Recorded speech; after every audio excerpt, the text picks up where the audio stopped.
el webinar de hoy es un webinar muy divulgativo, lo decía Ana muy bien, muy informativo, de que entendamos cómo es un sistema de pensiones, qué está pasando en España, porque oímos hablar de esto en los medios de comunicación, pero es un tema muy desconocido. Y por un lado, veréis que durante la presentación, que os voy a compartir mucho sobre cómo van las pensiones aquí, cómo van en otros países, iniciativas que están teniendo en otros países, y en algún momento podréis pensar, bueno, aparte de la cultura financiera o cultura económica que esto supone, a mí, ¿de qué me sirve esto? Concretamente, ¿de qué me sirve? Y os vais a ver que os va a servir de mucho. La pensión, al final, es un mecanismo, un sistema, y esto lo quiero recalcar mucho, para tener una vida digna en el periodo en que la persona, el ciudadano, está fuera de la edad laboral. Y ya no va a tener ingresos mensuales, periódicos. No los va a tener. Muy bien, entramos al segundo punto. ¿Qué modalidades existen? Bueno, hay muchas clasificaciones. Yo no me quiero extender en la parte teórica, pero sí que creo que es importante para que entendamos toda la versatilidad de los sistemas de pensiones de un país, ¿no? Uno es por el grado de contribución, que ya lo he explicado, ¿eh? Está el asistencial o no contributivo, o está el contributivo, es decir, hay según cuánto contribuyas. Después hay planes de pensiones públicos, hay privados y hay mixtos. En España, los mixtos son bastante marginales. Luego explicaré algunas iniciativas muy interesantes de algunos países europeos que lamentablemente en España no se están poniendo en marcha. Yo no acabo de comprender por qué, no lo entiendo, porque vamos a ver elementos que yo creo que hacen muy interesante cómo hay que empezar a vincular todo el diseño del sistema de pensiones, la parte pública y la parte privada, pero en nuestro país está muy separado. ¿De acuerdo? Luego también según quien contribuya. Hay planes de pensiones donde contribuye el empleador, otros donde contribuye el empleado. Yo soy autónomo, muchos de vosotros sois autónomos. Entonces, en el caso, depende, algunos trabajaréis para el Estado, dependiendo cada uno en la modalidad en que esté desempeñando su labor como médico, ¿no? O como facultativo. Pero yo como autónomo, mi seguridad social me la pago yo, no me la paga un empleador, me la pago yo únicamente. Las personas que están trabajando en una empresa, hay una parte que la aporta la empresa, que es la mayor parte, prácticamente el 80-90%, y otra parte que la paga el empleado. Mirad, el sistema de reparto viene muy bien representado por este diagrama. En este diagrama vemos claramente que los que estamos trabajando en edad laboral estamos pagando el dinero de las personas que se van a jubilar, y la flechita roja son las que se lo gastan cada mes de su pensión. Tiene ventajas. Primero pensaréis, bueno, qué barbaridad, qué burrada, esto no se aparta. No. Esto tiene más ventajas de las que se nos antoja. Por un lado, es un sistema de pensiones, es el más habitual. Es el sistema que se tiene en España y es el más habitual. Es decir, en la mayoría de países tenemos un sistema de reparto. Es un sistema muy equitativo. Es un sistema que, claro, en el otro, en el de capitalización, individualmente está muy bien, lo que yo pongo es para mí. Pero es verdad que, claro, hay personas que han tenido mala suerte en su vida laboral, es un sistema menos igualitario, es un sistema que las personas que tienen una vida laboral difícil o han tenido pocas oportunidades van a poder cotizar menos y van a recibir menos. El sistema de reparto realmente equilibra mucho más todo esto. ¿Cuál es el principal y gran inconveniente del sistema de reparto? El sistema de reparto tiene un problema que no está sometido a riesgos individuales, pero está sometido a riesgos colectivos que tienen prácticamente, yo diría exclusivamente, que ver con la demografía. En el sistema español, el principio gráfico es el año 1970.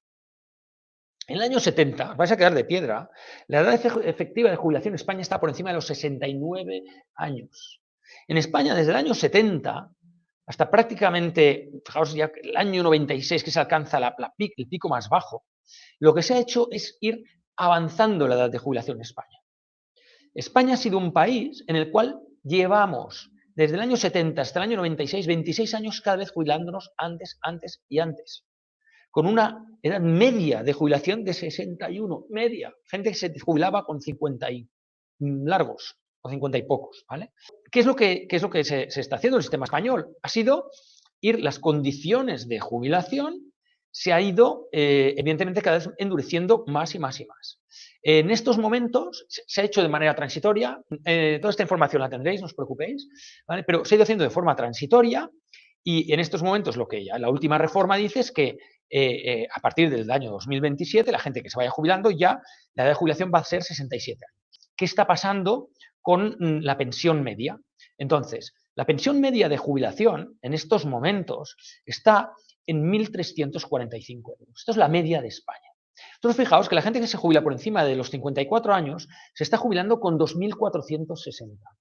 Y los que están jubilándose con edades mucho mayores, o se han jubilado en el pasado con edades mayores, se jubilan con 886 euros. ¿Por qué? Porque evidentemente cuando una persona se va haciendo mayor, empieza a ver su tasa de sustitución, dice, voy a cotizar más años. Porque cuando cotice más años, al menos para el cálculo, pues esto no me va a llegar. Fijaos que solo se prejubila la gente que, por lo que sea, bueno, ha estado en empresas que han tenido salarios muy elevados y van a tener unas prestaciones que incluso topándolas por arriba ya van a ser muy altas. Y este es un mensaje muy importante. Cuanto menor sea tu tasa de sustitución, más años vas a tener que trabajar. ¿Cuáles son las variables clave para analizar un sistema de pensiones? Los grandes indicadores. Primero, ¿cuánta gente contribuye? ¿Cuánta gente está en edad laboral? ¿Cuál es la población activa? El desempleo no solo es un problema porque el SEPE tiene que estar pagando la prestación de desempleo a los parados. Es un problema porque año que pasa, año que las cotizaciones se recauda menos. Entonces, claro, por fortuna, con la COVID, el empleo se ha podido preservar muchísimo, pero, por ejemplo, los años de la crisis económica del 2008, veréis lo que pasó con la lucha de las pensiones. Segundo, ¿cuánta población hay jubilada? Temas importantes, la productividad laboral y el nivel salarial. Claro, en un sistema de reparto, como los salarios de hoy son los que un porcentaje se utiliza para pagar las pensiones, si el nivel salarial baja, hay menos dinero para pensiones y el déficit es mayor. ¿Qué pasa? Que a medida que se va incorporando gente joven al mercado de trabajo, la media salarial baja. La media salarial de España, también debido a la crisis y debido al realmente que los salarios en España sufren muchísimo, pues ha bajado la media. Por eso está intentando, con las políticas de salario mínimo, intentar subirlas. Pero es que las prestaciones no solo han bajado por todo el envejecimiento que vais a ver, o van a bajar, sino además porque entra gente al mundo laboral con salarios más bajos, ¿vale? Y luego la edad de jubilación. ¿Cuánto sale? Claro, estuvimos durante los años de bonanza económica y que la pirámide de edad todavía lo sostenía, estuvimos un tiempo en que la brecha era positiva. Y aquí es donde la hucha de las pensiones se fue llenando. Pero llega un momento que es cuando, no solo sobre todo por el tema demográfico, la crisis hizo algo, pero sobre todo el tema demográfico hace que entremos en un gap negativo. Y este es un déficit que ya se queda estructural. Claro, a partir de aquí, esto es lo comparado con el resto de Europa, no es importante, quería detenerme en este gráfico.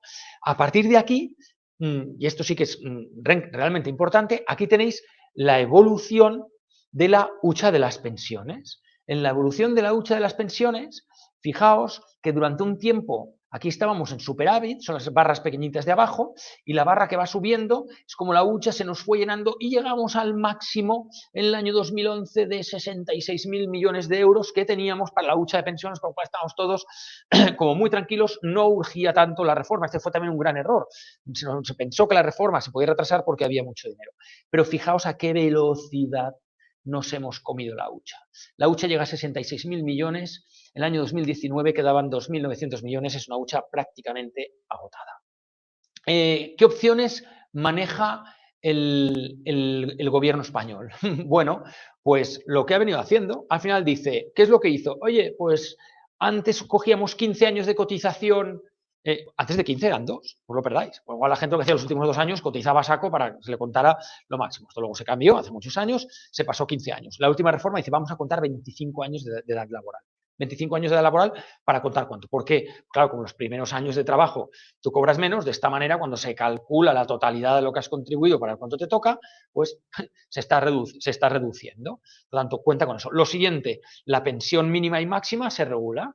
Es decir, oye, pero como mucho una persona, y esto, pues, en las diferentes reformas se va cambiando. Otra cosa que se hace, oye, la base de cotización. Cuando cotizamos hay un tope. Aunque tú tengas un salario, imagínate, tienes un salario en una empresa de 100.000 euros, igual vas a cotizar como uno de 70.000. Se pone un tope, ¿vale? Un tope máximo. Bueno, pues estos topes se van aumentando para que las personas que más ganan, pues vayan aportando más. Por tanto, al final, ¿qué está haciendo el Estado español? Pues sigue aumentando la edad de jubilación, modifico la vida laboral que se computa, recalculo las prestaciones con la esperanza de vida, aumento las bases de cotización a últimas declaraciones del ministro Escrivá, aumento los porcentajes de cotización y intentan buscar vehículos para incorporar sistemas privados a los sistemas públicos, que esto en España es lo que esperamos muchos economistas, que como es el caso austríaco o como es el sistema de autoinscripción del Reino Unido, a ver si empezamos a vincular sistemas privados a públicos. Yo no quiero ser catastrofista, y ahora digo, pues no has preocupado, pero bien, no va por ahí. Sencillamente toma de realidad. Y aparte soy un economista, el economista más optimista que hay, porque lo soy, pero hay una realidad social, hay una realidad numérica, que es esta, y empiecen esto cuanto antes. Esto lo explicaremos además mejor en el próximo seminario, que también estaré yo ahí para introducirlo. Pero esto, los médicos que estéis aquí de 35 años digan, bueno, ya llegará. No, empezad ya, cuanto antes. Porque cuanto antes empiezas, menos tienes que aportar cada mes. Y esto, si se invierte bien, se capitaliza. ¿De qué significa ser inversor?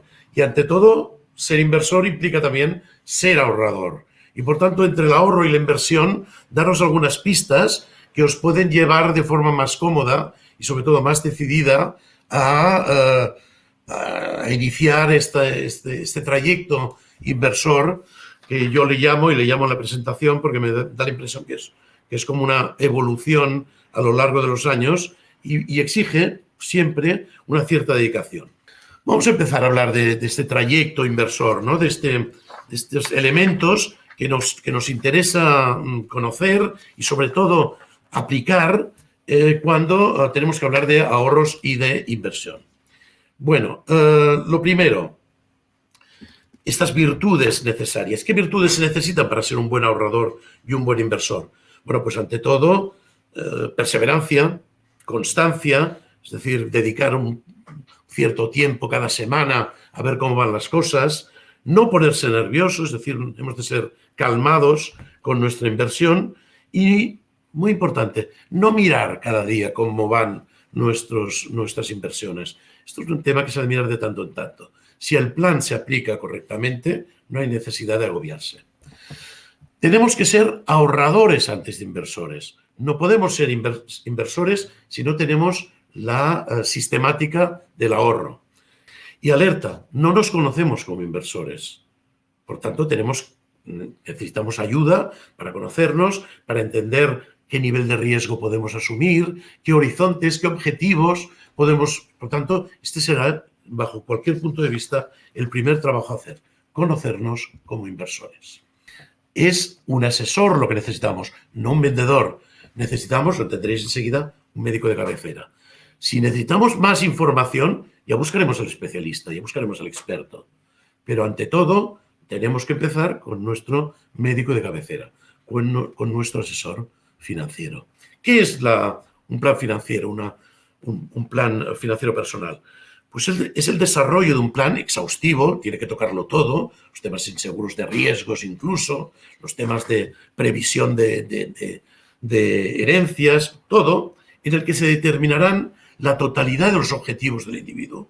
Podemos tener muchos objetivos. El objetivo jubilación seguro que es el más importante, pero podemos tener otros objetivos intermedios. Pagar la educación universitaria de los hijos, aquel viaje que siempre hemos deseado, ¿por qué no? Y a lo mejor, pues, comprar una casa o sencillamente, pues, hacer unas vacaciones determinadas. Obstáculos.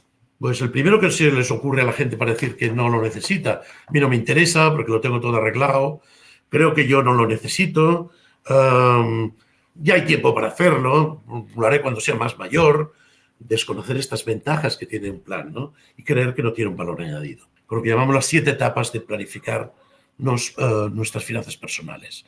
Primero, obtener toda la información objetiva y subjetiva que sea necesaria.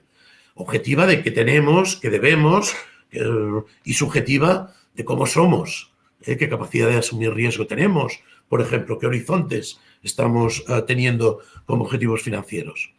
Segundo, preparar mis estados financieros, un balance, lo que tengo menos lo que debo, y una cuenta de resultados, mis ingresos y mis gastos en los últimos años. A partir de aquí, por supuesto, un presupuesto que ha de incluir el ahorro que necesito para cumplir con el plan. Analizo la situación actual, identifico con mi asesor estos objetivos. Hay objetivos que, sinceramente, por nuestra capacidad de generar rentas no podremos conseguir. Elaborar el plan financiero, con el presupuesto personal primero para obtener el ahorro y después un plan financiero, ejecutarlo con una seriedad y una constancia enorme y después pues una revisión periódica. Cada 6 meses, cada año, si pasan determinados cambios, hemos de revisar. Seguramente introducir cambios en nuestras colocaciones del ahorro o en nuestra cantidad de ahorro que debemos hacer. Temas a tener en cuenta. Si puedo lograr que algunos de estos puntos os queden realmente estaría satisfecho. Primero, como en muchos sectores, pero más el sector financiero, es un sector de información asimétrica. Los vendedores tienen mucha información y los compradores, o porque nos aburre cuidarnos de nuestras finanzas personales, o por lo que sea, tenemos una baja cultura financiera y tomamos las decisiones a veces poco meditadas. Un tema muy importante, estamos en represión financiera. Llevamos 12 años con tipos mínimos o negativos. No sabemos lo que va a pasar. Es probable que estén contados los siguientes años que todavía estemos así.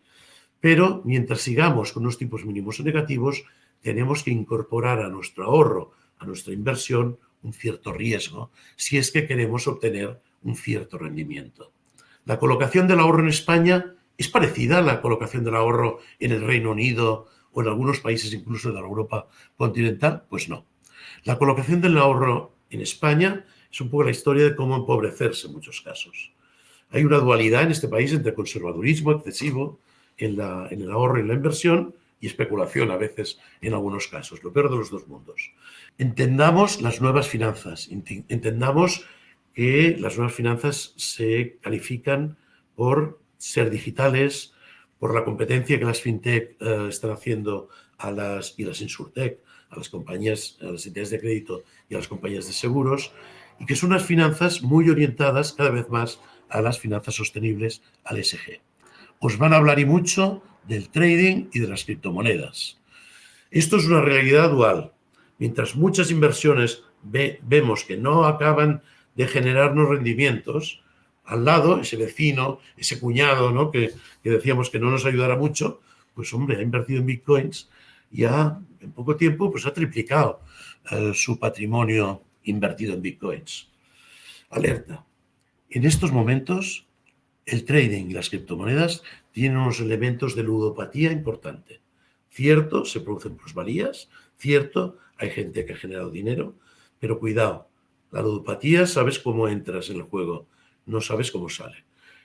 Hablaros de cómo elegir correctamente los productos aseguradores en Mutual Médica, porque al final voy a hablar de Mutual Médica, estamos en Mutual Médica, tenemos productos aseguradores para ayudaros a ahorrar, ¿no? Vamos a intentar que los médicos ahorren, vamos a intentar asesoraros para que consigáis ahorrar de forma correcta y ordenada para la jubilación.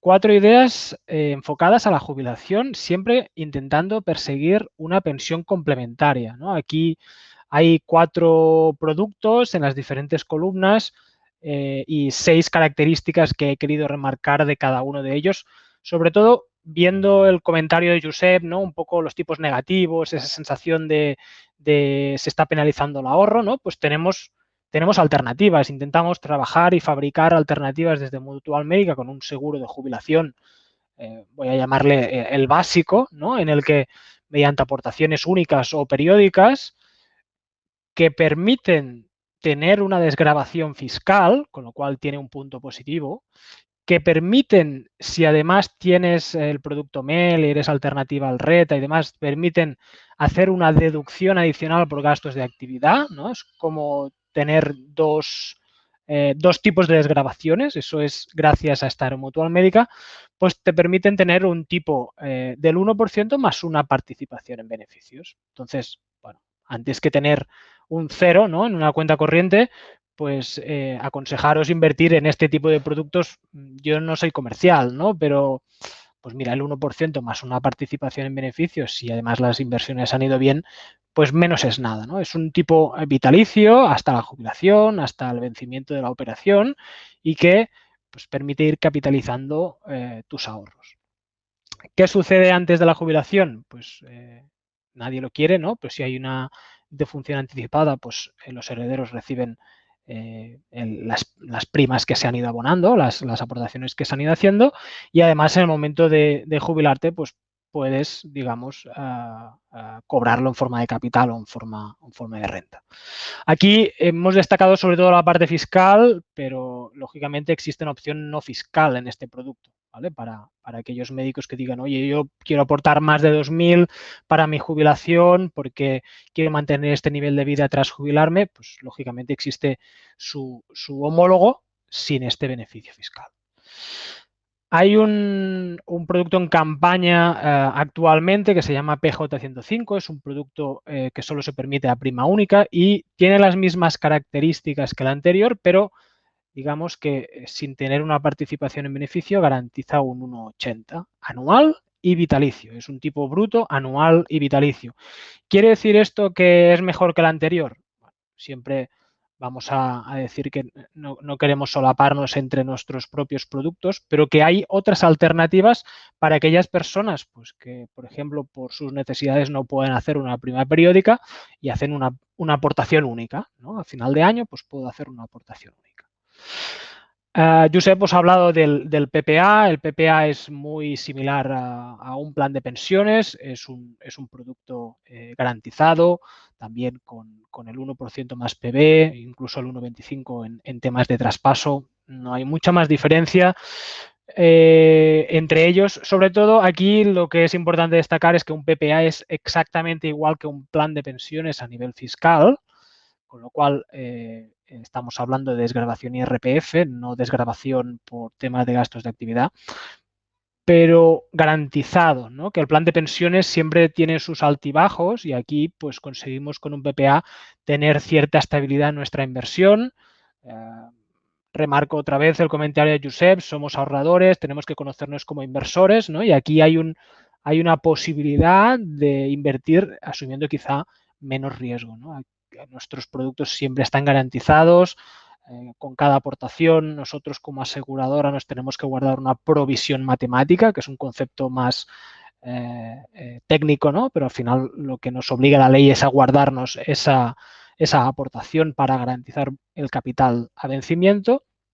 Y por último, solo destacarlo porque el producto MEL pues también tiene esta pata de jubilación, ¿no? El producto MEL es el producto que debe contratarse para ser alternativa, tiene un rendimiento más bajo porque se supone a mucho más largo plazo y está costando, como ha dicho Josep, las inversiones está costando, aquí estamos un poco por debajo, pero tenemos alternativas para conseguir una pensión complementaria.